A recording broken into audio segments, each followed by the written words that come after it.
Fica aqui que você vai entender o porquê, ó, o crochê, porque a arte de tecer tem relação com a paciência. Então, o que que acontece? Existem dois poemas, que é a Ilíada e a Odisseia, que são dois poemas muito conhecidos, e eles foram criados, na verdade, depois que foram escritos, eles foram criados no século IX e no século VIII antes de Cristo, ou seja, há 900 anos antes de Cristo e há 800 anos antes de Cristo. Muito tempo, né, gente? Muito tempo. Olha do que nós estamos falando. Esses dois poemas, tanto Ilíada como Odisseia, eles foram escritos,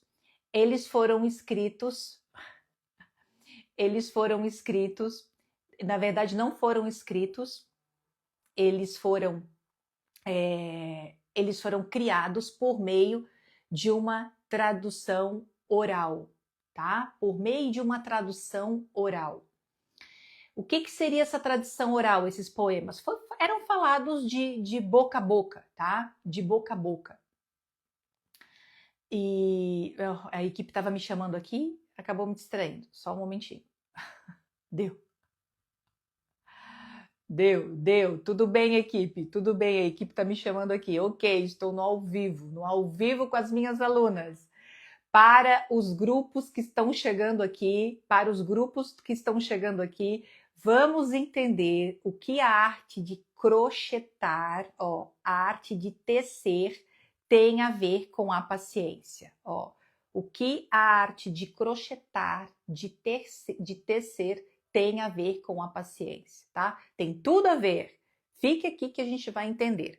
Estou falando que vou trazer um modelo de paciência aqui, que é uma mulher que tem 3.000 anos, que é um sinônimo de paciência, de sabedoria, de inteligência, e ela tem relação com a arte de crochetar, né? Falei aqui de dois clássicos da literatura, que é Ilíada e Odisseia, que foram escritos há 900 e a 800, foram criados, na verdade, há 900 e a 800 anos antes de Cristo, certo? E nesse momento, eles foram criados por Homero, né? O nome do autor é Homero. E esses poemas, então, foi criado numa tradição oral. O que seria uma tradição oral? Essas histórias eram faladas de boca a boca. Então, só no século VI depois de Cristo que esses poemas foram escritos e estão conosco até hoje, né? Que é Ilíada e Odisseia, tá? Esses dois poemas, ou esses dois livros hoje em dia, né, essas duas histórias que foram criados há 900 anos antes de Cristo, marcaram a literatura ocidental. Muitos dos clássicos da literatura foram inspirados na Ilíada e na Odisseia. Por quê? Porque foram os primeiros, né? E o que foi escrito ali foi algo que representava as virtudes, a moral, né? Existem muitos conhecimentos dentro da mitologia. E impactou muito, né? Foram os primeiros escritos gregos. Só para lembrar aqui, a Ilíada fala sobre a guerra de Troia, tá? E a Odisseia conta a história de um homem chamado Ulisses que estava voltando dessa guerra. Por que eu dei essa introdução? Porque essa mulher, que é um modelo de paciência, tá? Faz parte da mitologia grega e ela é esposa de Ulisses. Ulisses, então, é o personagem principal da Odisseia e ele está voltando da guerra de Troia. E quando ele está voltando da guerra de Troia, no livro chamado, então, Odisseia, Ulisses passa por diversas aventuras no mar, tá? Então, Penélope, ela é o quê? Ela é esposa de Ulisses, tá? E ela é rainha de Ítaca, rainha de uma cidade. Quem conhece a mitologia vai lembrar da Helena de Troia. Então, Penélope é prima da Helena de Troia, tá? Ulisses, ele foi para onde? Ele foi para a guerra, né? Ele foi lá para a guerra de Troia. Quando Ulisses foi para a guerra, olha só, chegando, já vai entender tudo. Quando Ulisses foi para a guerra de Troia, Ele ficou 10 anos lá, na guerra, Ulisses. Só que antes de ele ir, o que aconteceu? Ele casou com a Penélope e tiveram um filho. O nome do filho dele é Telêmaco.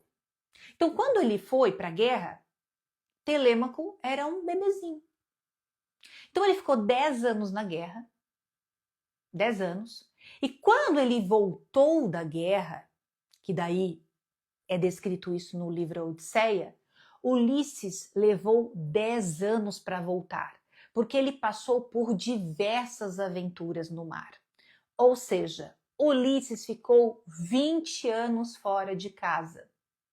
E o que aconteceu com a Penélope, gente? Ela ficou 20 anos longe do seu esposo. 20 anos. Então, Penélope, ela ficou 20 anos longe do seu esposo, tá? Ela ficou 20 anos sem o marido. E Penélope era uma mulher jovem, lindíssima, inteligentíssima e era rainha de Ítaca, da cidade. Então ela tinha muitos pretendentes, porque Ulisses estava 20 anos fora. Não sabia se ele estava morto, se ele estava vivo, se ele ia voltar para casa, não se sabia nada de Ulisses.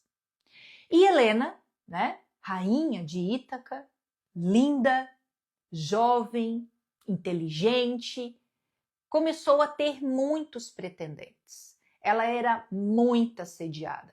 Todos esses homens invadiram a casa dela, fizeram uma baderna lá dentro, porque queriam casar com ela. Mas Penélope ainda pensava em Ulisses. E Penélope teve uma ideia. Penélope teve uma ideia. O que Penélope fez? Ela pensou estrategicamente e falou o seguinte: olha o que Penélope fez. Todos esses pretendentes, né, que estavam lá no palácio dela, eram vários que queriam casar com ela. E ela falou o seguinte: eu vou tecer, um sudário, uma manta, para o meu sogro. Para o meu sogro, como é que é o nomezinho do sogro dela? Para o meu sogro Laerte, eu vou tecer uma manta, né, um sudário, para o meu sogro Laerte. Quando eu terminar de tecer essa manta, eu vou escolher um pretendente. Olha isso. E todos ficaram assim, né, espantados, ao mesmo tempo felizes, porque, poxa, então ela vai escolher um pretendente. O Ulisses já está 20 anos fora, né? Já está 20 anos fora. Mas, na verdade, ela começou a tecer isso aqui muito antes, assim que ele foi. Aí, o que acontece? Durante o dia, ela tecia o manto que ela daria, então, ao seu sogro Laerte, e os pretendentes ficavam observando atentamente Penélope, porque ao final de tecer a manta, ao final da manta, ela iria escolher esse pretendente. Então eles ficavam ansiosos para que ela terminasse essa manta, tá? Esse sudário. Só que Penélope fazia o seguinte: durante o dia ela tecia, né, para que eles todos observassem ela fazendo o sudário, né, essa manta, e durante a noite, o que Penélope fazia? Ela desmanchava a sua manta, tá? Então ela ficou 20 anos tecendo a manta para o sogro Laerte, para que os pretendentes tivessem paciência, certo? E durante a noite, Penélope desmanchava a sua manta, certo? Responde aqui, Penélope tem paciência? Penélope é um sinônimo de paciência? Sim ou não? Sim ou não? Me responde. Penélope é paciente? Penélope, né, é uma mulher da mitologia grega, tá? É uma mulher da literatura. Ela não existiu, né? Ela não existiu fisicamente. E dentro da mitologia grega, né, dentro desse mito, dessa história, né, Penélope era um sinônimo de muitas virtudes. Estamos falando de 900 anos antes de Cristo. Como que eram educadas as meninas nessa época, né? 900 anos antes de Cristo. Educavam, por exemplo, com relação às virtudes, usavam Penélope como exemplo. Olha, você precisa ser como Penélope. Penélope é inteligente, Penélope tem a fidelidade, né? Ela é fiel aos seus valores, fiel ao seu marido, ela é perseverante, ela é estratégica, né? Ela está totalmente presente. Então, Penélope era o sinônimo ali de virtudes naquela época. E veja bem, né? 3.000 anos depois, estamos aqui aprendendo com Penélope. Tá? Gostaram da história? Gostaram da história de Penélope? Aqui, muito parecida à história de Esther da Bíblia. Sim, eu ia trazer Esther, mas vocês já conhecem muito bem Esther, né?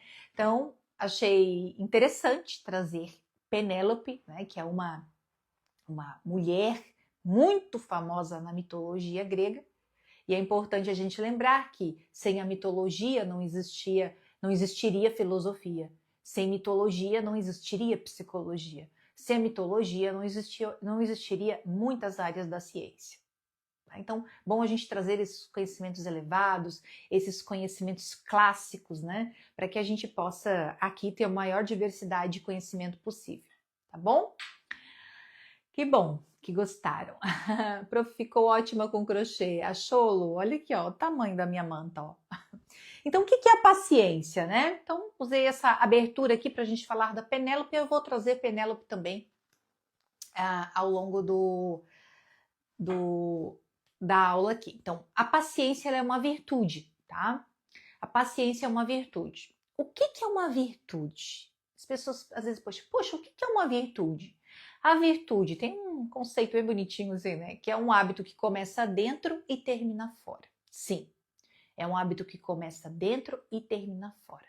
Mas virtude é uma prática. Presta atenção. Virtude é uma prática. Virtude não é uma intenção, tá? Virtude é uma prática. O que é uma prática como virtude? Não é uma intenção.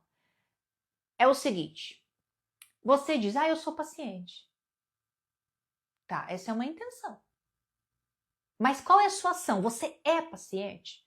Você consegue ficar numa fila esperando sem esbravejar? Você consegue?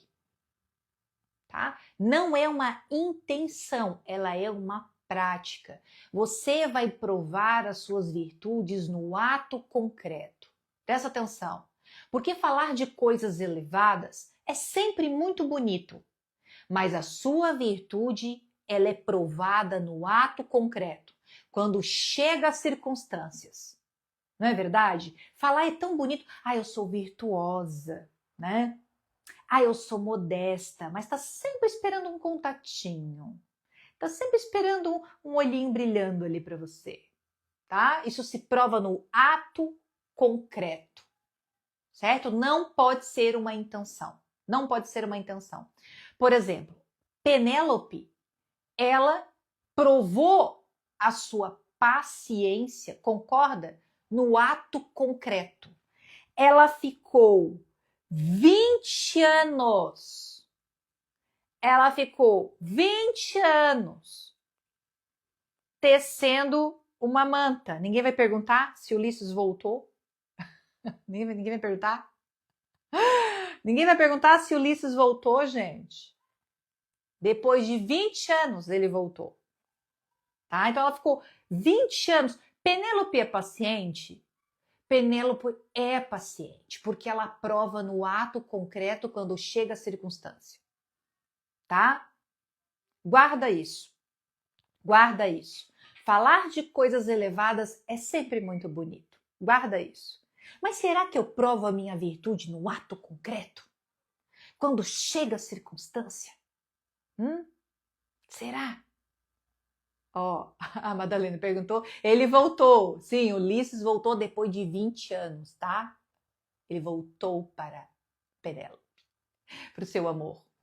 Certo? E o que é paciência, professora? Me fala assim, a paciência, o que é paciência, assim, lá no coraçãozinho do conceito da paciência. O que é paciência?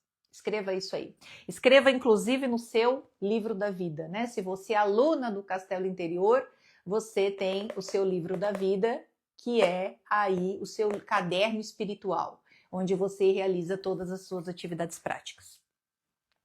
A paciência, guarda isso, é a capacidade de suportar o mal presente. Quem conseguir escrever isso, escreve aqui, por favor. O que é paciência? É a capacidade de suportar o mal presente. Se você consegue suportar, que mal? Qual é o mal, professora? O mal que você considera mal. O mal que para você é um mal. Qual era o mal para Penélope? Qual era o mal? O mal que a Penélope via ali. Ela era importunada, ó, a capacidade de suportar o mal presente. Ela era importunada pelos pretendentes, porque eles entraram no palácio dela, gente, e fizeram uma algazarra, isso durante 20 anos. Ela teve que suportar aquelas pessoas ali, ela teve que suportar a saudade do marido, ela teve que suportar a solidão, né? As perseguições, ela teve que suportar a criação do filho Telêmaco sozinha, ela teve que suportar o pai que pressionava ela para casar. Veja bem, então Helena, ela provou na prática a capacidade de suportar o mal presente, tá? Agora o seguinte, por que eu não tenho a capacidade de suportar o mal presente, professora? Por que eu não tenho essa capacidade? Ó, pelo que eu já venho falando desde segunda-feira, por conta dos nossos apegos. Escrevam apegos. Escrevam. Apegos. Por conta dos nossos apegos. Quais são esses apegos? É o mesmo lugarzinho da gula, é o mesmo lugarzinho da preguiça, é o mesmo lugarzinho da soberba, é o mesmo lugarzinho da zona de conforto. Apegos. É o mesmo lugarzinho, sabe do quê? Fujo da dor e busco prazer. Ou seja, eu não tenho capacidade de suportar o mal presente. Por quê? Porque eu sou muito apegada. Eu sou apegada a mim, eu sou apegada às coisas. Então, aquilo que me tira da zona de conforto, eu literalmente perco a paciência, tá? Eu vou usar um exemplo aqui da mãe que grita. Sabe a mãe que grita? A mãe que grita. Por que a mãe grita? Por conta dos seus apegos. Quando a mãe grita, ela perde a paciência, concorda? A mãe gritou, perdeu a paciência. Perdeu a paciência. Por que a mãe grita? Porque estão tirando ela, atirando da zona de conforto. Qual é o conforto dessa mãe, dessa mulher, por exemplo? O seu silêncio. Eu não quero saber de incomodação.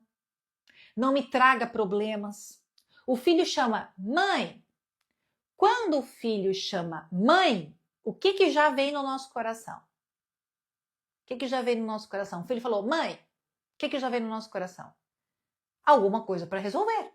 Concorda? Quando o filho chama mãe, ele vai nos tirar de dentro de nós, veja bem, para que a gente realize alguma coisa. Aí essa mãe grita. Que é, né? Ou dá uma bronca. Não me tira daqui. Me deixa aqui. Para de me incomodar. A mãe que grita é um sinônimo de impaciência, porque eu quero viver no meu cantinho. Fujo da dor, capacidade de suportar o mal presente. Fujo da dor e busco o prazer, os meus apegos. Não me incomoda. Deixa eu aqui. Não me traga problemas. Certo? Outros exemplos. Com dificuldade de suportar o mal presente. Espera numa fila. Você está numa fila. Tem que esperar. Esperar a sua vez. Tá? No buffet, né? No restaurante. Já atropela todo mundo. Esperar por uma resposta. Esperar pelo um resultado. Ah, você tem que esperar o resultado do exame. Tem que ter paciência. Né? Certo? Tem que ter paciência. Pessoas lentas. Existem pessoas que são mais devagar. Às vezes seu filho é devagar. Às vezes seu marido é devagar. Às vezes seu colega de trabalho é devagar. Nem todo mundo tem essa capacidade de fazer as coisas rápidas. Né? Barulho. Então, você está aqui, ali na sala, tal, e o barulho da TV, de repente, o som da TV aumentou. Nem aumentou, você já baixa essa TV, baixa esse som. Gente, o som acabou de levantar. Não deu nem tempo de alguém pegar o controle remoto para baixar. Não deu tempo. E o fato daquilo tirar você da sua zona de conforto, mexer nos seus apegos mais baixos, né, que são as nossas inclinações mais baixas, aquele apego totalmente não me toca, não me incomoda, não me fere, não levanta, não coloca o dedo em mim. O fato de tirar você de um lugar que você se protege o tempo todo, você já perde a paciência. Olha isso. Olha isso. Isso é autoconhecimento. Autoconhecimento. Barulho é uma coisa que me incomoda muito. Então, assim, já há muitos anos, quando acontece alguma coisa, um som mais alto, alguma coisa disparou, eu já tenho os meus apegos, os meus cavalos selvagens, que são os nossos cavalos selvagens, eles me lembram que aquilo me incomodou. O que eu faço? Imediatamente, eu os educo. Deixa o som alto, que alguém vai baixar. Alguém vai baixar. Não deu tempo de pegar o controle remoto ainda. Espera, calma, né? Vamos domar esses cavalos selvagens. Os cavalos dentro da Escola de Mulheres Castelo Interior representam os nossos impulsos, os nossos apegos. Né? Tomás de Aquino que nos diz, nós precisamos educar os cavalos, não matá-los, nunca matar os cavalos. Mas nós precisamos o quê? Educar os cavalos, domar os cavalos. Calma! Mas para isso a gente precisa ter um autoconhecimento profundo para entender quando eles estão se movimentando. Tá? Um filho com uma dificuldade escolar, por exemplo, né? Você está com um filho com uma dificuldade escolar. Às vezes ele tem uma dificuldade de leitura, uma dificuldade de fazer uma lição de matemática. Paciência. Paciência, ele é uma criança. Né? Muitas vezes ele é uma criança e tem crianças que têm dificuldade de aprendizagem. Paciência. Paciência com o filho em idade escolar. Eu errei muito com o meu filho em idade escolar. Hoje meu filho é um homem, né? Meu filho tem 24 anos. Muito estresse que eu vivi, sabe? Muitas preocupações na idade escolar. Né? Muitas vezes a nota era uma nota mais baixa, aí eu brigava, sabe? Então tem coisas, gente, assim, ó, que quando a gente passa por tudo isso, tem coisas que não vale a pena. tá? Comece a olhar outras coisas no seu filho, além de nota. Tá? Tem que ser responsável, ele vai para a escola, vai fazer a lição, mas não vai ser o aluno nota 10 que é o mais virtuoso, tá bom? Não é o aluno nota 10 que é mais virtuoso. Quando seu filho tira nota 10, tudo funciona, você não faz ideia do que é um filho com dificuldade escolar. Eu tive um filho com dificuldade escolar. Me arrependo muito de ter brigado muitas vezes, né? Porque ele tinha muitas virtudes e muitas qualidades que muitas vezes eu não enxergava. Porque a escola tem que ter nota, tem que ter nota, tem que ter nota, né? Mas não é a nota que vai fazer ele provar a virtude no ato concreto. Não é a nota. Não é a nota. São as virtudes, é o discernimento, é a retidão de caráter, tá bom? Só abrir um parênteses aqui. Então, pare de se estressar por conta de nota. Se for para levar um estresse ou uma preocupação mais elevada, que seja pela educação virtuosa, pelas coisas elevadas que seu filho busca, tá? Quando tenho fome e quando tenho sono, por exemplo, né? Perde a paciência, tô com fome, perdeu a paciência. Gente, tem pessoas que começam a ficar com fome, viram um leão. Literalmente começa a animalizar a sua alma. Por quê? Porque são os apegos mais baixos da alma. A gente chama de apetites concupiscíveis. Tocou ali na dor, né, onde você busca o prazer a todo tempo, busca o prazer a todo tempo. Mas tocou num pontinho de dor ali, pronto. Pronto. Tá? Pessoas também que não querem cumprir o processo imediatista. Eu vou ter que o quê? Eu vou ter que assistir aula. Eu vou ter que fazer uma atividade prática. Eu não quero. Esse eu não quero. Eu quero assistir uma live de 1 hora e eu já quero, assim, formar a minha personalidade.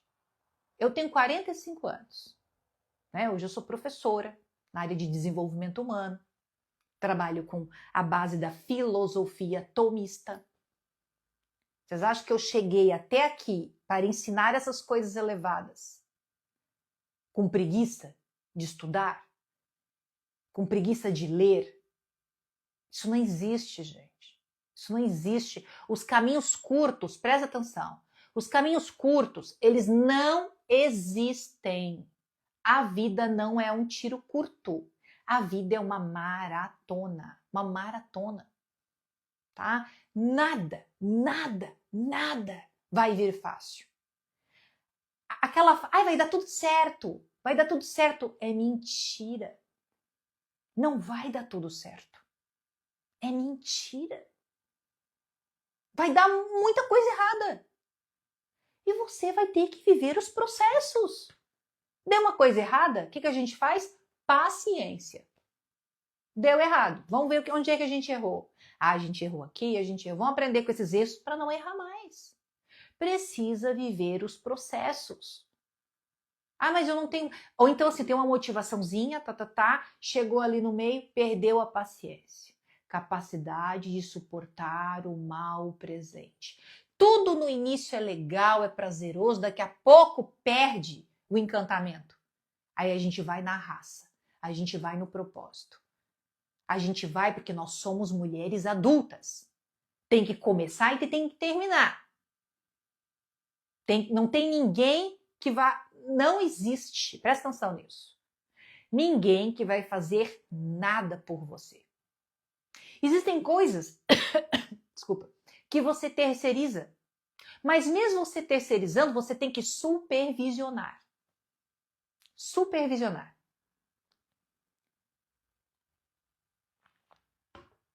Então não adianta buscar o caminho mais curto. Não adianta.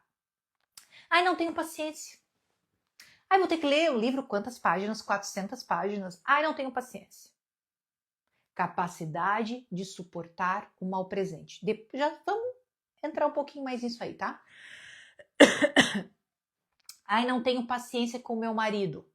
Não tenho paciência com os meus filhos. Não tenho paciência com a minha sogra. Veja bem. A pessoa que não tem paciência, ela não deixa o outro terminar de falar. Vocês têm esse comportamento?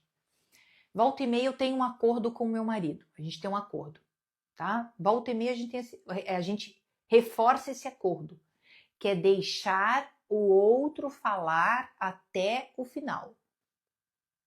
Deixa o outro falar até o final. Não abre a boquinha. Deixa o outro concluir.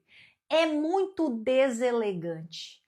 É muito feio interromper o outro quando está falando. Ah, mas é meu marido. Principalmente. Deixa o outro falar até o fim. A impaciência é irmã da ansiedade. Não é verdade? A impaciência, ela é irmã da ansiedade. A gente vai ter live sobre ansiedade também. Tá bom? Outra impaciência, quanto mais você se isola, mais intolerante e impaciente você fica. Tá? Quanto mais você se isola, mais intolerante e impaciente você fica. Essa semana eu falei sobre o home office. O home office não é algo bom para nossa alma. Não é. Você vai ficando extremamente intolerante, egoísta, impaciente, porque não tem ninguém que você divida para você dividir. Né? Se você está num mundo corporativo, por exemplo, você tem que dar a vez para o outro, você tem que esperar o outro falar, o outro vai fazer barulho, você vai ter que suportar aquele barulho, você vai se acostumar com o barulho.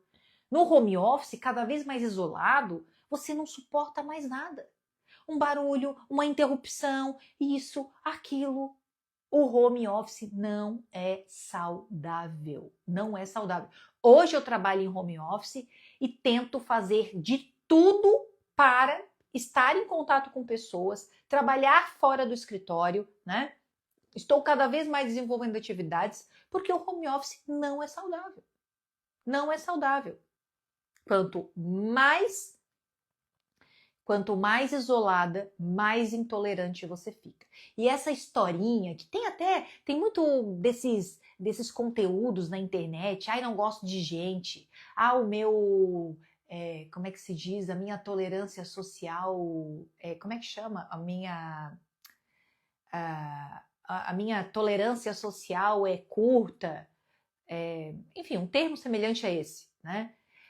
Onde eu consigo ficar pouquíssimo tempo perto de pessoas e eu já preciso me afastar. Claro! Você é totalmente intolerante, soberbo, você é melhor que todo mundo, você é melhor que todas as pessoas, né? Você é praticamente Deus. Como é que uma pessoa pratica autotranscendência? Como é que uma pessoa se espiritualiza dessa forma? Se ela não gosta de pessoas, se o próprio Jesus morreu por pessoas, eu amo Jesus, eu quero ser perfeita como Jesus, mas odeia a gente, não suporta a gente, não tem tolerância com ninguém. Tá, mas como é que você vai desenvolver sua espiritualidade se você não gosta de pessoas? Bateria social, isso mesmo. Isso mesmo. Minha bateria social é curta. Gente, isso é muito sério, tá? Isso é muito sério. Quando a gente leva tudo isso a um nível da alma, a um nível de transcendência, isso é muito sério. Isso é muito sério, tá? Fé, esperança e caridade são as virtudes teologais, infusas no batismo. A caridade é a vontade, é o amor que a gente tem pelas pessoas. Nós recebemos isso no nosso batismo. E quando você nega uma virtude teologal que nos faz receber a graça de Deus, aqui eu não tenho tempo para falar sobre isso, mas são coisas muito profundas, tá bom? Muito profundas. Então, veja bem, tudo isso, presta bem atenção nisso aqui, a falta de paciência nos leva a um nível de intolerância.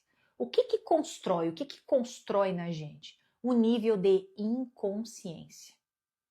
A pessoa está tão impaciente Ela está inconsciente. Inconsciente, certo? E ela constrói o quê? Um falso eu. Ela constrói um falso eu. O que é um falso eu? É uma pessoa cheia de vícios. A impaciência vai te levar para gula, vai te levar para preguiça, para soberba. Veja bem, constrói um falso eu. E se eu, olha só, eu sou inconsciente, cheia de vícios, cheia de apego, um falso eu, porque nós não somos essa pessoa. Nós somos a imagem e semelhança de Deus, gente, pelo amor de Deus, né? Nós somos a imagem e semelhança de Deus. Como que eu me comporto dessa forma? Deus é impaciente? Não, pelo contrário, Deus tem muita paciência, tá? E eu não amadureço, então eu me torno inconsciente, muito apegada, um falso eu e imaturidade. Essas quatro, memorizem essas 4 etapas aqui, né? Inconsciência, apegos, falso eu e imaturidade, tá? Esses 4 estágios aqui são muito perigosos. Agora eu quero fazer um teste com você, um teste, tá? Vou fazer um teste prático. Um teste se a nossa alma está doente. Existem 3 estágios de doença, de enfermidades da alma. Então você vai escrever aqui, se você é 1, 2 ou 3. Depois eu falo 4, tá? O que é o estágio 1 da doença? Se chama intemperante. O que é uma pessoa intemperante? Uma alma intemperante? Ela não se aguenta.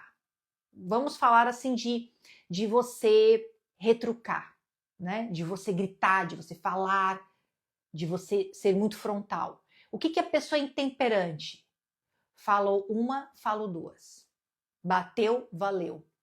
O intemperante não segura nada. Ele fala na hora. Ou seja, ele não tem paciência nenhuma. Intemperante é uma pessoa destemperada. Esse é 1. Ele não segura. Bateu, valeu. Tá? 1. Segundo, é o incontinente. O 2 é um incontinente. O que é o incontinente? Ele vai segurar, né? Alguém está dirigindo bem lento. O intemperante, ó, tem alguém dirigindo bem devagar na frente dele. O intemperante já vai buzinar, vai acelerar, vai colar ali na traseira do carro. Esse é o intemperante. Ele não se aguenta. O 2 agora. O incontinente, o que ele faz? Ele respira. Dirigindo. Segurando.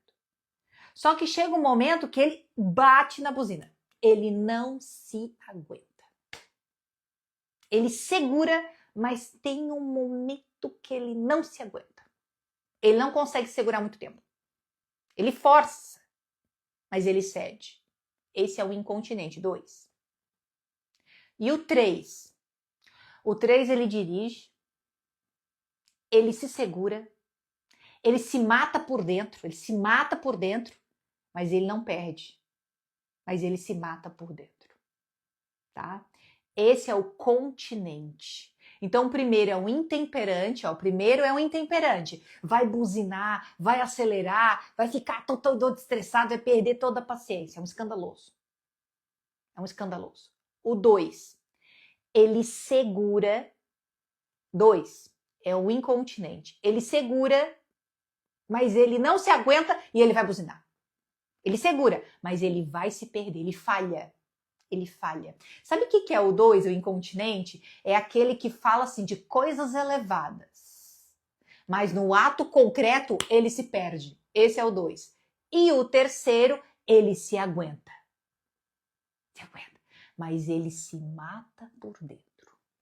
Ele se mata. Tá? Então, o que acontece? Essas são 3 enfermidades da alma. O que eu percebo das alunas do Castelo? Tá? O que eu percebo? Muitas chegam, número 1, totalmente intemperantes. Aí elas passam por um estágio. Elas se tornam número 2, que é o incontinente. Ela segura, mas ela vai deslizar. ela chega no estágio do continente. Ela assegura, morre por dentro. Morre por dentro, tá? E algumas já estão no 4. O que é o estágio 4? Então, é o intemperante, incontinente, continente. O que é o 4? Olha só, o que é o 4? Presta atenção. O 4 é o virtuoso, ou seja, o paciente. O que é o 4? Ele está dirigindo atrás de uma pessoa lenta e aquilo não bate nele. Ele não precisa se segurar e morrer por dentro. Aquilo não bate nele, porque a virtude está instalada. Veja bem, a Escola de Mulheres Castelo Interior, ela recebe as intemperantes e elas vão passando por esse estágio, tá? Então ela vai segurar, fala, eu sou virtuosa, né? Fala de coisas elevadas, mas no ato concreto ela vai ainda se perder. Daqui a pouco ela segura, morre por dentro, se mata por dentro, tá? E muitas já começam isso aí já não bate mais em mim. Já lembra do castelo, já lembra da caverna. Muitas me falam assim, prof, lembro da caverna, que aquilo começou a me bater, mas logo já não me fere mais. Olha que coisa linda. Então a gente tem essas vias aí, tá? E é importante a gente ter, né, isso eu falo sobre, lá no módulo sobre virtudes, o módulo sobre virtudes da Escola de Mulheres Castelo Interior é maravilhoso. Você nunca vai encontrar, acho difícil você encontrar um curso sobre virtudes, né, que seja comparado ao módulo sobre virtudes da Escola de Mulheres Castelo Interior. Difícil. Então, veja bem, a paciência, ela é filha de uma virtude. A paciência é filha da virtude da inteligência. A gente já sabe que ela é o quê? A paciência é a capacidade de suportar o mal presente, né? A capacidade de suportar qual é o mal. Aqui que eu usei o exemplo. Alguém dirigindo devagar na minha frente. Esses dias o meu filho estava dirigindo, eu estava ali no banco caroneiro, né? Aí tinha alguém, aqui, né, gente, Florianópolis, vocês sabem que tem muito turista, o turista não conhece a cidade, a gente sempre vai encontrar alguém que tá andando muito devagar. E daí meu filho ficou todo, né? Ficou todo incontinente. Todo incontinente. Tava segurando, mas tava louco pra soltar. Todo incontinente. Aí eu falei, meu filho, usa isso para te ordenar. Suporta esse mal, falei para ele. Suporta esse mal. Isso é uma penitência. Suporta esse mal. Dele, verdade. Ele é muito coerente, né? Verdade. Vou suportar. Vamos devagar. Sem pressa. Se a gente atrasar, tudo bem. Melhor atrasar do que acontecer algum problema. Tá? Então, a paciência é uma filha da inteligência. Então, a gente já viu que ela é a capacidade de suportar o mal presente. Mas por que ela é filha da inteligência? Presta atenção nisso aqui. Presta atenção. Por que a paciência é filha da inteligência? Porque a inteligência é a prudência. Tá? A virtude que toca lá na inteligência é a prudência. A virtude mais alta de todas é a prudência. Isso eu explico bem dentro da Escola de Mulheres. E exatamente onde ela toca na alma, tá? A virtude mais importante de todas, a virtude mãe, é a prudência, porque a prudência é a virtude da inteligência. Agora presta atenção. A prudência, ela tem um conceito errado hoje em dia. Quando a gente fala em prudência, remete a algo que é temeroso, cuidadoso, não é? Sensato. Parece que o prudente é um medroso. Não, peraí que eu vou segurar. Não. A prudência, gente, veja bem o que é prudência. A prudência, ela é uma reta razão ao agir. Isso é a prudência.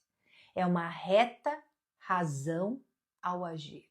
Ou seja, Se eu tenho uma reta razão a agir, eu tenho uma inteligência para agir.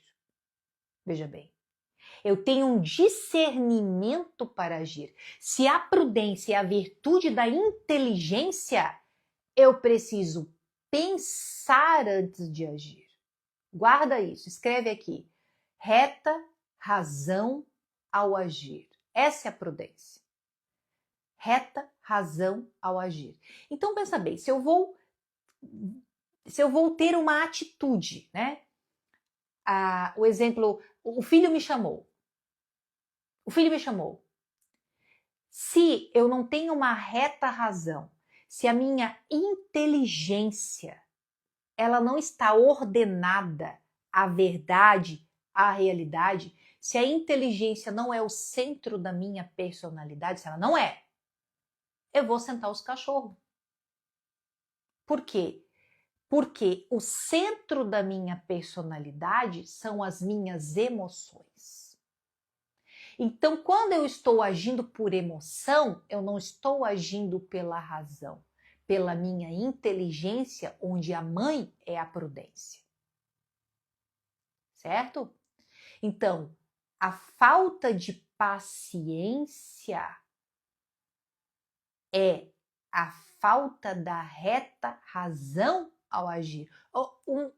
E resumindo, pensar antes de falar. Pensar antes de agir. Só que eu só consigo fazer isso se eu tenho uma ordem interior. Se eu me conheço de verdade, se eu sou uma pessoa amadurecida. Por quê? Porque a inteligência é o centro da personalidade. Se a inteligência é o centro da personalidade, a virtude mãe é a prudência. É a prudência, é a virtude ordenadora de todas as coisas. Veja bem, quando você entra na Escola de Mulheres Castelo Interior, a primeira aula que você assiste é uma masterclass, é um bônus, chamado Iluminação, onde eu faço uma analogia com o mito da caverna de Platão. Você vai amar essa aula. Não existe uma aluna que passa por ali e diz, professora, que maravilha, que delícia assistir isso, que coisa incrível. Então, a partir dali, você já vai entender que o centro da nossa personalidade é a reta razão, é a inteligência. E não esses cavalos, essas emoções desordenadas. Veja bem, Penélope, né? Penélope, ó, tecendo a manta, né? Penélope, olha aqui, tecendo a manta, ela tinha a total inteligência, veja bem, como o centro da sua personalidade, né? Ela tinha a inteligência como centro da sua personalidade. Por quê? Porque ela foi capaz de ter inteligência suficiente para entender a realidade e a verdade.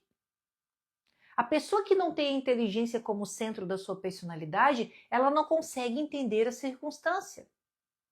Ela não consegue entender a verdade. Qual era a realidade de Penélope, né? Aquelas tentações, aqueles pretendentes, né? Aquele assédio que ela vivia, a saudade do marido, enfim. Tá? Então, ela pensou estrategicamente e ela teve um justo agir. Um justo agir. Ela foi fiel ao seu propósito, né? E ela foi paciente com perseverança, porque a paciência, né? Ela nos traz essa perseverança, tá bom? Então, tem várias coisas aí pra gente aprender sobre a prudência, né? A prudência, ela nos leva ao fim último. Quem é o fim último? O que é o fim último, né? Aluna do Castelo Interior, escreve aqui. O que é o fim último? Escreve aqui. O que é o fim último? Prova oral para as alunas do Castelo. O que é o fim último? Então, a prudência, ela nos inclina ao fim último. Ou seja, a paciência, ela, exatamente, Lu, o fim último é Deus, né?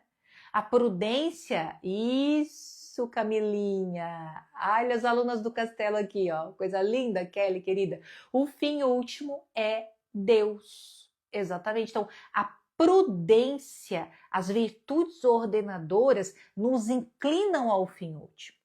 faz com que nós tenhamos uma reta razão ao agir. Sem uma reta razão ao agir, eu não tenho salvação, eu não transcendo, eu não chego a Deus. Veja bem, né? Quanta desordens nós temos interiormente. Quantas desordens nós temos interiormente, né? E a gente precisa conhecê-las para ordená-las, tá? Para ordená-las. E uma coisa bem importante, olha só. Essa virtude da prudência, né, que torna a inteligência o centro da nossa personalidade, que a gente começa a pensar antes de agir, pensar antes de falar, ela nos faz também ter clareza do que precisa ser ajustado primeiro, porque existem muitas desordens, né? Muitas desordens. Então, poxa, muitas vezes você entende que, nossa, eu tô desordenada, eu tô entendendo que a minha casa tá muito bagunçada. Muito bagunçada. Eu preciso colocar minha casa em ordem. Eu preciso ter uma rotina. Eu preciso eliminar essa e essa atividades da minha vida. Esse trabalho aqui que eu abracei para mim, eu fui muito centralizadora. Isso aqui eu tenho que largar. Veja bem. Então, essas virtudes ordenadoras, né, que são virtudes da inteligência, nos fazem agir retamente e agir dentro de uma ordem. Porque quando a vida está muito bagunçada, você já passou por uma situação dessa? A vida estava tão bagunçada, que você não conseguia ver a verdade, a realidade. Aí daqui a pouco aconteceu uma situação, você despertou da sua inconsciência e você viu, nossa, eu não tinha nem percebido isso aqui. Como isso aqui está bagunçado? Eu não tinha nem percebido isso aqui. Porque você estava num outro lugar, né? Você estava num outro lugar. Agora, a virtude da prudência, ela nos traz para essa presença, para essa verdade, para essa realidade. Aí eu vou ter paciência. Aí eu vou ter a capacidade de suportar o mal presente. Porque agora eu estou enxergando. Agora eu estou enxergando. Eu saí da caverna. Né? É literalmente assim, ó, você sai da caverna e vê a luz. Opa, eu tenho que organizar isso, eu tenho que eliminar isso, eu tenho que trazer isso para minha vida, eu tenho que dizer não para isso, eu tenho que dizer sim para isso. Aí eu vou ordenando, tá? Aí eu vou me ordenando. Isso é muito importante. Agora, para a gente ir finalizando aqui sobre os temperamentos, né? O que é o temperamento? O temperamento é uma inclinação natural afetiva. Ou seja, o que é uma inclinação? Uma tendência. Natural, nasce com você. Afetiva, dos seus afetos, dos seus humores, das suas emoções. Então, uma inclinação natural afetiva é uma tendência que nasce com você, das suas emoções, tá? Mas é o seguinte, nós não podemos nos tornar reféns dos nossos temperamentos, tá? Você não pode. Ah, eu sou assim porque eu sou sanguínea. Ah, eu sou assim porque eu sou colérica. Ah, eu sou assim porque eu sou melancólica. É muito pequeno você se resumir aos temperamentos. Na escola de mulheres, nós temos um módulo sobre os temperamentos. Por quê? Porque o temperamento ele faz parte da formação da personalidade, mas ele não é a sua personalidade. Caso contrário, todo temperamento, todas as pessoas que têm um temperamento igual ao seu, seria uma pessoa igual a você. Concorda? Ah, uma pessoa que é sanguínea, tem um temperamento sanguíneo, e você também tem um temperamento sanguíneo, então essa pessoa é igual a você. Não é assim que funciona. Não é assim. Então não é interessante você saber só sobre os temperamentos. Ah, vou fazer um curso de temperamentos. Tá, você vai fazer um curso, mas não quer dizer que aquilo define você. Tá? Por isso que dentro da escola de mulheres tem o caminho total da formação da personalidade. Por isso que são 15 módulos para você entender como forma a personalidade inteira, acabada. Tá bom? Então eu faço esse parênteses aqui porque parece que o temperamento define você. Não define você. Você tem inclinações desse temperamento, mas ele não define você. E outra coisa, nós temos a obrigação de harmonizar os nossos temperamentos. Uma pessoa que vive a flor do seu temperamento é uma pessoa problemática, tá? Uma pessoa que vive no cerne do seu temperamento é uma pessoa que vive grandes problemas, certo? Por quê? Porque os temperamentos têm inclinações, eles têm virtudes e eles têm essas más inclinações, esses defeitos dominantes. Quando esses defeitos dominantes sobressaem um temperamento, você vai ter problema. Então a gente tem que fazer o seguinte, desenvolver o máximo de virtudes para harmonizar esses defeitos. Tá? O máximo de virtudes para harmonizar esse defeito. Qual é o melhor temperamento? É aquele que você não consegue definir na pessoa. Que você olha para a pessoa e você não consegue definir o temperamento. Porque ela está tão harmonizada que você não consegue definir que temperamento é essa pessoa, gente. Qual é? Né? Uma pessoa que está desarmonizada, esses defeitos dominantes muito marcantes, você já vê, é esse temperamento. Tá bem desequilibrado. Bem intemperante. Bem intemperante. Tá? Então, por exemplo, aqui, ó, vou usar até o exemplo usar o exemplo da Penélope. Usar o exemplo aqui da Penélope. Os temperamentos tecendo uma colcha para o sogro Laerte, da Penélope, tá? Vamos lá. O fleumático. O fleumático e a paciência, né? E a Penélope. O fleumático, você vai botar o fleumático aqui, ó. Ele vai ficar. Eu acho que a Penélope é fleumática.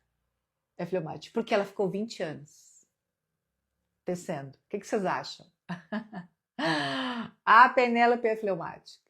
20 anos. Porque você vai colocar aqui, ó, o fleumático, ele vai ficar 20 anos, presta atenção.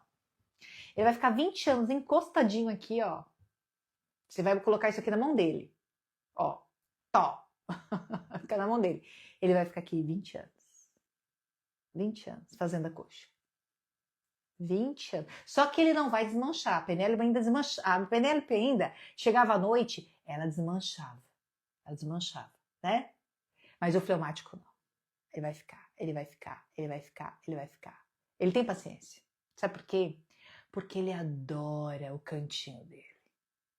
Ele adora a zona de conforto dele. Ele adora ficar aqui. Ele adora, tá?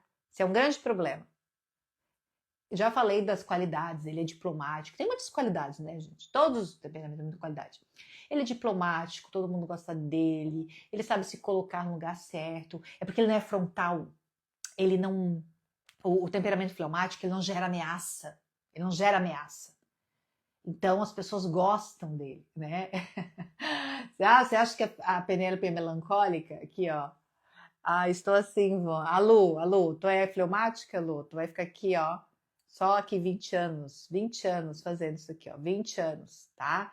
Então, o temperamento fleumático é um temperamento que ele consegue suportar o mal presente. Ele tem essa habilidade maior, porque ele não é frontal, ele não é inflamado. Tá?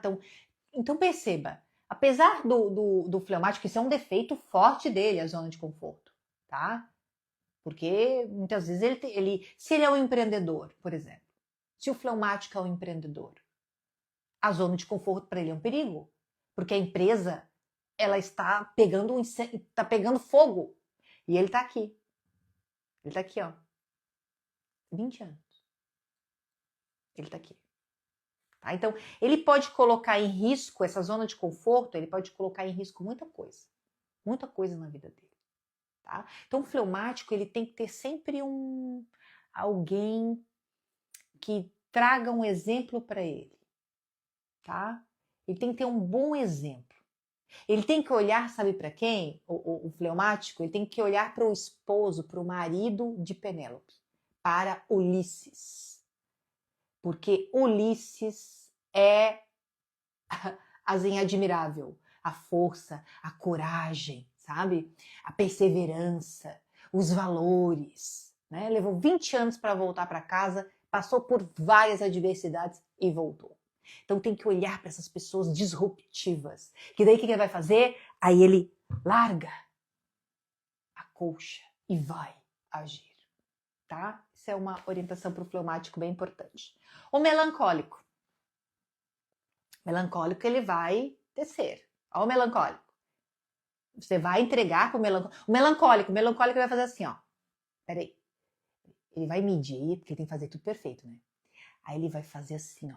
O ponto, ele vai fazer bem perfeito, assim, ó. Bem perfeitinho. Olha o melancólico. Olha o melancólico.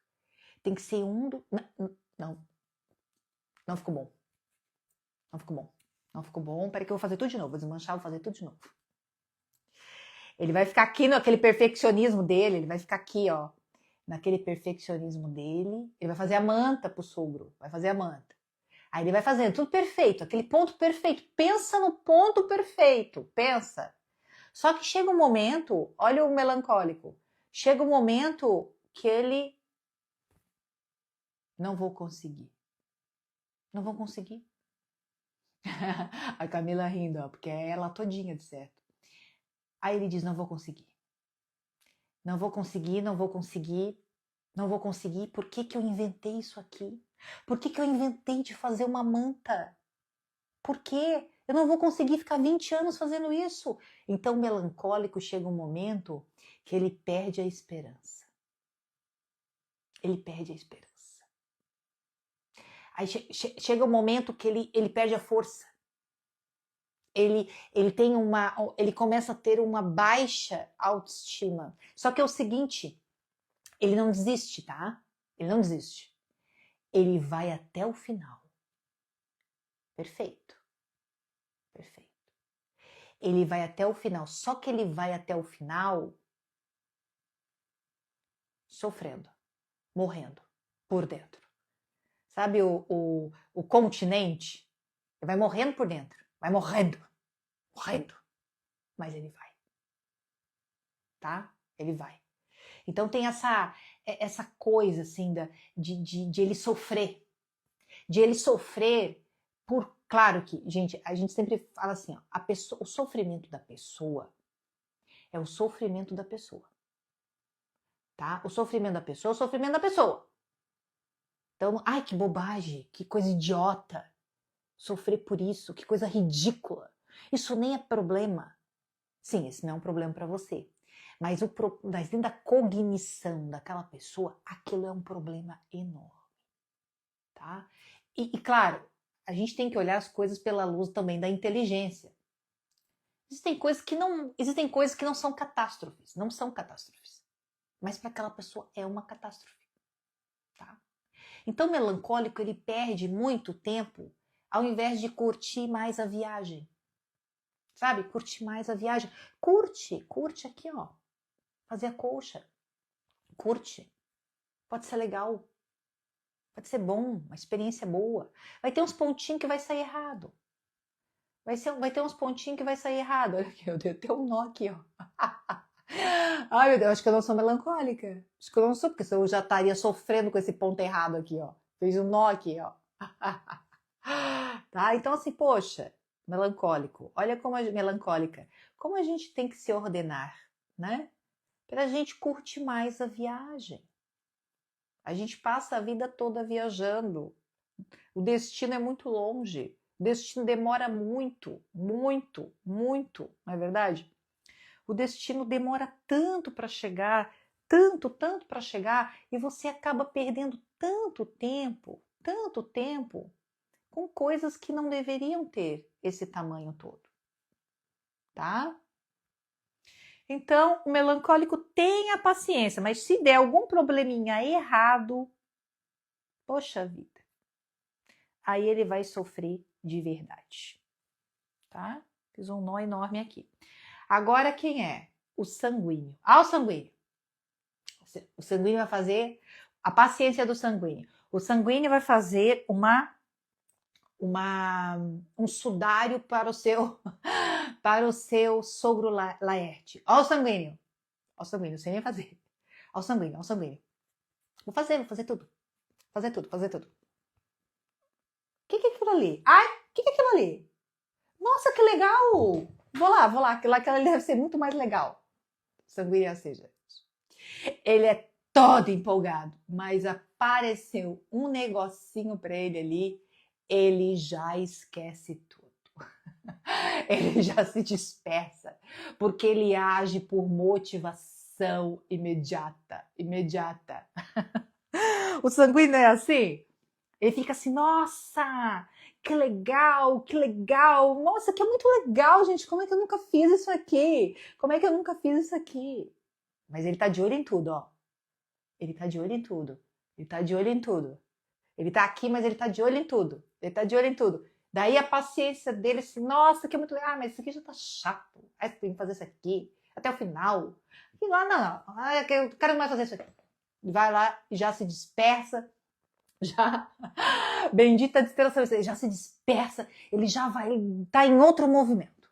Então ele tem uma paciência inicial, mas ele perde a motivação com muita facilidade, o sanguíneo. Por quê?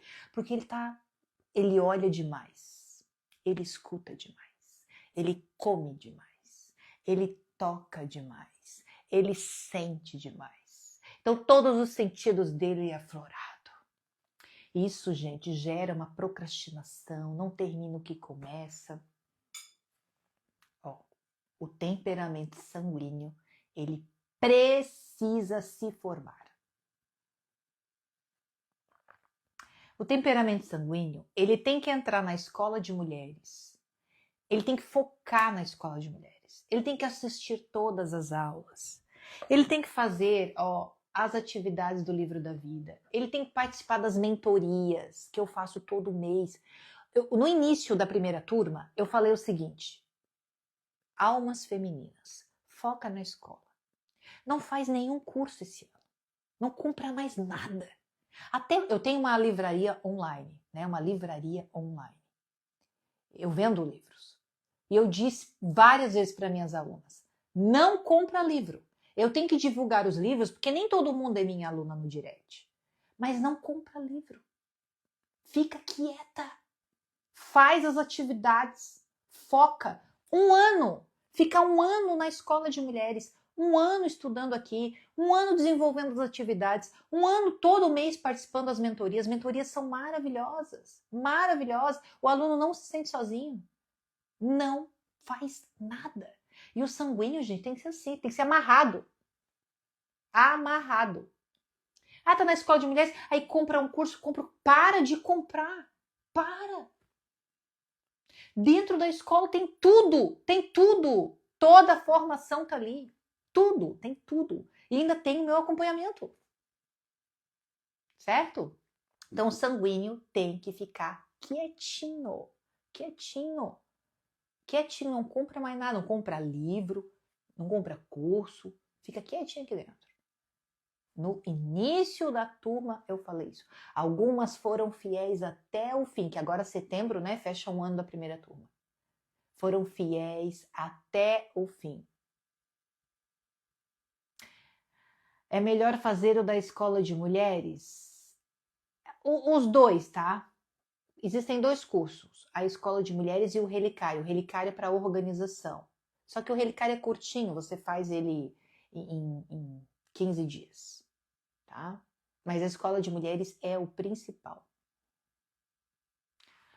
Olha só o que a Dione falou. Eu tenho vários livros que eu queria, não consigo terminar nenhum. É isso mesmo, Dione, isso mesmo, tá? Então, assim, a gente precisa se ordenar. As alunas que entram na escola, eu sempre oriento, fica quietinha um ano aqui. Um ano passa tão rápido. Um ano passa muito rápido. Gente, assim, eu amo estudar. Mas eu não fico comprando vários cursos. Eu compro um curso, o que eu faço? Eu faço aquele curso, depois eu compro um outro curso. Claro, eu já estudo há muitos anos, eu posso até ter 2 ou 3 cursos em andamento, mas eu tenho condição, atenção já há muito tempo treinada, para fazer isso e concluir. Mas não é todo mundo que consegue, tá? Então, principalmente o temperamento sanguíneo, se você tem esse temperamento sanguíneo, e você vai ser uma futura aluna da escola de mulheres, fica quietinha, tá? Dentro da escola. Fica quietinha dentro da escola. Quietinha. Tá bom? Fica bem quietinha lá dentro. Irmã Artemisa. Eu tenho muitas amigas religiosas, irmãs. Gente, que coisa linda, né? Que coisa linda. Que essas irmãs queridas fiquem rezando pelas nossas almas. Muito obrigada, irmã querida. Muito obrigada. Agora o temperamento colérico. Ó, vamos pro temperamento colérico? Olha o colérico. Olha o temperamento colérico fazendo a colcha, né? O sudário para o sogro Laerte. Olha o temperamento colérico. Colérico assim, ó. O que é para fazer? Uma colcha? Tá pronto. Até caiu. Tá pronto, pega. Tu não consegue fazer? Daqui que eu faço. Daqui eu faço. Pronto. É assim.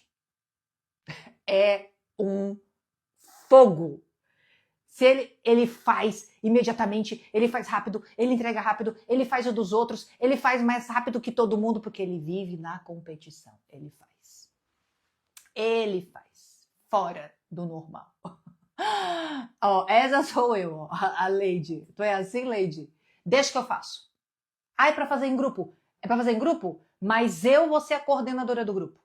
Cada um vai fazer uma ponta, cada um aqui, ó. Segura, vai desenrolando aqui pra mim. Desenrola rápido aqui. Tu não sabe desenrolar? Daqui que eu desenrolo. Daqui que eu desenrolo. Não, o colérico é assim, é ele. Como fogo. O elemento dele é fogo, né, gente? O elemento dele é fogo. Olha só. O elemento dele é o fogo. Então, ele tem essa combustão dentro dele, né? O colérico, ele tem muitas... Ele é o cavalo manga larga, tá? Ele é o cavalo manga larga. Ele vai cuidar... O colérico, ele tem que cuidar porque, às vezes, ele atropela. Mas não é por maldade. O colérico é visto assim de uma maneira muito errada. É porque ele tem esse fogo, essa energia dentro dele, tá? Claro que se essa energia ela não é ordenada, ele fica muito agressivo. Me dá aqui que eu faço, né? Me dá aqui que eu faço que tu não sabe fazer. Tu não sabe fazer nada. Então, a ira, quando é muito forte... Ó, Camila rindo. É assim, Camila? Me dá aqui que eu faço. Não sabe fazer? Me dá aqui que eu faço que eu já termino isso rápido. Já faz a entrega. Né? Então, isso pode gerar desestabilizar muito o ambiente. Um colérico maduro, gente, um colérico com uma personalidade bem formada, é uma pessoa que vai transformar o mundo onde ele está, o universo onde ele está, porque ele tem muita força. Os líderes precisavam ser coléricos, bem harmonizados, bem ordenados, tá? Porque eles têm muita força, eles têm muita energia, só que bem ordenados, senão ele causa um estresse no ambiente. Oh, meu marido é o manga larga, exato, o cavalo manga larga, é o cavalo manga larga. O elemento sanguíneo, exatamente, Adriele, o elemento do sanguíneo é o ar. Olha o ar, tá sempre se dissipando, né? Tá espalhado por tudo, tá distraído. tá distraído. Certo, minhas amadas, recadinhos. Se você ainda não está nos grupos, você vai escrever a palavra castelo no comentário dessa live, ou depois ali, quando a live estiver postada, castelo, para receber o link para entrar nos grupos, tá bom? Se você ainda não está nos grupos, você vai escrever a palavra castelo para entrar nos grupos. Só se você ainda não estiver. Se você é aluna da Escola de Mulheres, você não precisa entrar nos grupos, tá bom? Se você não é aluna, se você não está nos grupos, escreva a palavra castelo. Então, antes de finalizar a live, já vou deixar o recadinho. A próxima live vai ser sexta-feira. Lembrando, né, também que nós estamos nessa sequência de lives até a live de lançamento do Castelo, que vai ser na próxima quarta, daqui uma semana. Meu Deus! Daqui uma semana, no dia 30/7. Eu quero que, por favor, vocês estejam comigo no dia do lançamento, né? E até lá, nós vamos fazer essas lives maravilhosas, tá? Então é o seguinte, na sexta-feira vai ter uma live bombástica. A live bombástica é Madame Bovary e o Imaginário Feminino, tá? Existe um livro, né, que é de Gustave Flaubert, um livro que é um clássico da literatura, tá? Então, Madame Bovary é uma história bem impactante, e ela será o tema da live, porque falar do imaginário feminino, um exemplo, né, como Madame Bovary, realmente nos ensina muitas coisas, tá bom? Então a gente vai se ver na próxima sexta-feira, às 20 horas. Quem tiver o livro, né, vai acompanhar, e quem não tiver, vou contar a história, tá bom? Tenho certeza que vocês vão gostar. Percebam que eu estou fazendo o que eu posso, né, trazendo o máximo de conteúdo, o máximo de informação, de referências. Então, na live sobre a gula, eu trouxe o filho pródigo. Hoje eu trouxe um clássico da mitologia grega, né? Uma mulher chamada Penélope, a mulher de Ulisses, que tem muito a nos ensinar, muito virtuosa, paciente, persistente, inteligente, prudente. Nossa, Penélope nos ensina muito. Na sexta-feira, Madame Bovary, e cada live uma referência clássica para iluminar a nossa inteligência, convidar a nossa vontade, para que a gente possa literalmente, olha, inclinar a nossa vida às coisas elevadas. Tem muita coisa linda, gente, no mundo. Tem muita literatura, tem muitos conhecimentos elevados. E é para esses conhecimentos que a gente precisa inclinar a nossa vida. Não é ficar trocando tela aqui na rede social, não é ficar buscando fofoca, coisas baixas. Isso a gente tem que eliminar da nossa vida. Nós, mulheres, precisamos eleger as coisas elevadas para a nossa vida.